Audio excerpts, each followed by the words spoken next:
everybody. I'm Dr. Dayasankar Gautam, Assistant Professor, Department of Zoology, Saint Aloysius College Jabalpur. आज हम लोग ये study करेंगे कि किस प्रकार से सलाइवरी ग्लैंड के एसिनर सेल से ल्यूमेन में ट्रांसफ़र होता है और हमारे मुंह में आता है। देखिए, इसके लिए ये हम जानते हैं कि हमारी सलाइवरी ग्लैंड्स न्यूरल कंट्रोल के थ्रू नियंत्रित की जाती हैं, न्यूरली कंट्रोल की जाती है। तो जब हमको न्यूरल सेंसेशन मिलता है तो हमारे 3 जो रिसेप्टर्स होते हैं जो एसिनर सेल में पाए जाते हैं वो एक्टिवेटेड होते हैं। आइए हम देखते हैं वो 3 रिसेप्टर्स कौन से हैं।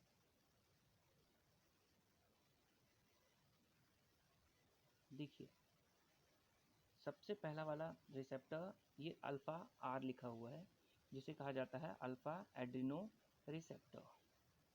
दूसरा रिसेप्टर होता है एसिटिल कोलिन रिसेप्टर। तीसरा रिसेप्टर होता है सब्सटेंस पी रिसेप्टर। जब ये 3 रिसेप्टर्स न्यूरल सेंसेशंस के कारण एक्टिवेटेड होते हैं तो ये फॉस्फोलाइपेज सी एंजाइम को एक्टिवेट कर देते हैं। ये PLC स्टैंड्स फॉर फॉस्फोलाइपेज सी। जब ये फॉस्फोलाइपेज सी एंजाइम एक्टिवेटेड होता है तो ये फॉस्फाटाइडल इनोसिटोल बायफॉस्फेट को स्प्लिट कर देता है 2 सब्सटेंसेस में। पहला होता है DAG और दूसरा होता है इनोसिटोल ट्राइफॉस्फेट। DAG का मतलब है डायसाइल ग्लिसरॉल, इनोसिटोल ट्राइफॉस्फेट ये इसका अर्थ होता है। अब ये इनोसिटोल ट्राइफॉस्फेट एंडोप्लाज्मिक रेटिकुलम के अंदर जाता है और एंडोप्लाज्मिक रेटिकुलम में स्टोर्ड कैल्शियम को रिलीज़ करना शुरू कर देता है। जब ये कैल्शियम रिलीज़ होता है और एसिनर सेल के अंदर आता है तब उसी समय पोटेशियम चैनल भी खुल जाते हैं। पोटेशियम चैनल खुलना इसलिए ज़रूरी है ताकि हमारी बॉडी में होम्योस्टेसिस मेंटेन रहे और आयरन का बैलेंस मेंटेन रहे। तो जब कैल्शियम रिलीज़ होना शुरू होता है उसी समय पोटेशियम सेल को छोड़कर बाहर जाने लगते हैं। नाउ फिर एक्स्ट्रा सेलुलर एनवायरनमेंट से सोडियम ल्यूमेन में पहुंचेगा और इसके साथ ही वाटर रिलीज़ होना शुरू हो जाता है और ये आता है ल्यूमेन में।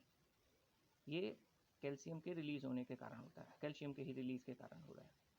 अब इसी के साथ क्या होता है कि एक और फैक्टर जो इनके साथ में काम करता है, ये तो वाटर रिलीज़ के कारण हो गया, वाटर रिलीज़ की प्रोसेस हो गई। अब इसी के साथ हमारे सलाइवा में बहुत सारे पॉलीपेप्टाइड्स होते हैं, साथ में एमाइलेज भी होता है।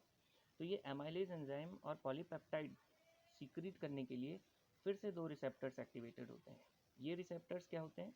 ये रिसेप्टर्स हैं बीटा रिसेप्टर, जिसको बोलते हैं बीटा एडिनो रिसेप्टर, और दूसरा होता है वैसो इंटेस्टाइनल पेप्टाइड रिसेप्टर। तो ये दोनों एक्टिवेट होके एडिनाइलिल साइक्लेज को एक्टिवेट करते हैं। जब ये एडिनाइलिल साइक्लेज एक्टिवेट होता है तो ये साइक्लिक AMP को एक्टिवेट करता है। साइक्लिक AMP एक्टिवेट होके प्रोटीन काइनेज पाथवे को एक्टिवेट कर देता है। जब प्रोटीन काइनेज पाथवे एक्टिवेटेड हो जाता है तो इसके कारण एक्सोसाइटोसिस की प्रोसेस प्रमोट होती है। और इसी के साथ साथ जो डायसाइल ग्लिसरॉल सीक्रेट हुआ था, ये डायसाइल ग्लिसरॉल भी एक्सेस मात्रा में एसिनर सेल के अंदर आता है। तो ये 2 फैक्टर्स मिल के एक्सोसाइटोसिस प्रोसेस कराते हैं, जिसमें से प्रोटीन्स और एमाइलेज एंजाइम और अदर पॉलीपेप्टाइड्स ये ल्यूमेन में सीक्रेट हो जाते हैं। Thanks for watching, be in touch.